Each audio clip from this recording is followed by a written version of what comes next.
নমস্কার সকলকে, আমার চ্যানেলে তোমাদের সকলকে আরও একবার স্বাগত। তোমরা সবাই কেমন আছো? আশা করি ভালো আছো। আমিও ভীষণ ভালো আছি। আজ আমার একটা পার্টি মেকআপের বুকিং ছিল। কল টাইম ছিল 7টা, তাই একটু সকাল সকাল উঠতে হয়েছে। প্রায় ভোর ভোর অন্ধকার থাকতেই উঠেছি, রেডি হয়েছি।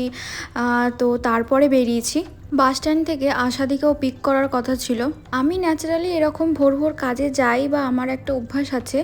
তো আমি জানতাম যে আমি সকাল সকাল ঘুম থেকে উঠে পড়বো, কিন্তু আশার ওপর আমার একটু বিশ্বাস ছিল না যে ও সকাল সকাল উঠতে পারবে কিনা। কিন্তু হ্যাঁ, একদম টাইম মতোই ঢুকেছিল। তারপরে তোমরা দেখতেই পাচ্ছ আমরা সব লোকেশনে ঢুকে গেছি। লোকেশনে ঢুকেই দেখি এত সুন্দর একটা মন্দির বাড়ির ভিতর। দেখে তো মনটা আরো ভালো হয়ে গেল। সকাল সকাল ঠাকুরের দর্শন পেলে কার না মন ভালো হয় বলো তো? যাই হোক, আমরা যেরকম পাগলামি করি ও ওখানে গিয়েও এরকম পাগলামি শুরু করেছিল। আমি বললাম যে দেখ, এটা তো ক্লায়েন্টের বাড়ি, এরকম করিস না। তারপরে এই যে আমার পুচকি ক্লায়েন্ট আরো এত মিষ্টি মিষ্টি কথা বলে, তোমরাই শোনো। সিল্কি হওয়ার জন্য কি লাগাবো বলো?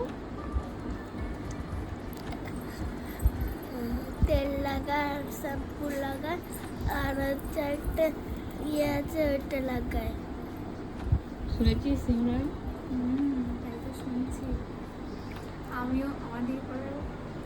আমিও ভাবছি এবার থেকে তেল লাগাবো, শ্যাম্পু লাগাবো। আর সিল্কি হওয়ার জন্য একটা জিনিস লাগাই। সিল্কি হওয়ার জন্য এই জিনিসটা লাগাবো।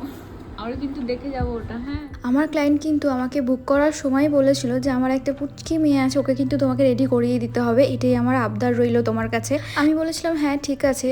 তো তোমরা বলো বিফোর আফটার লুকে ওকে কেমন লাগছে, আর এই সফট মেকআপে ওকে কেমন লাগছে, যেহেতু দিনের বেলার একটা ওকেশন ছিল। সিমরান বিয়ে করে নিলে তো।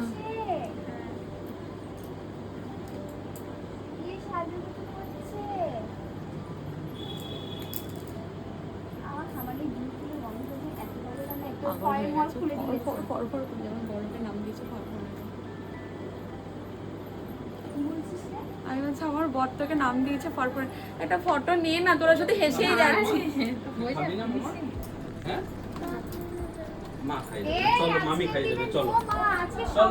তোমাদের এই কাজটা কেমন লেগেছে অবশ্যই কিন্তু আমাকে কমেন্টে জানিও। কাজ কমপ্লিট করে আবার কি বাড়ির উদ্দেশ্যে রওনা হলাম। আমার এই ছোট্ট মিনি ব্লগটা তোমাদের কেমন লাগলো জানিও। যদি ভালো লাগে তাহলে অবশ্যই লাইক, কমেন্ট আর শেয়ার করো। আর যদি আমার চ্যানেলে তোমরা নতুন হয়ে থাকো তাহলে চ্যানেলটাকে অবশ্যই সাবস্ক্রাইব করো। Thank you for watching. Tata, by.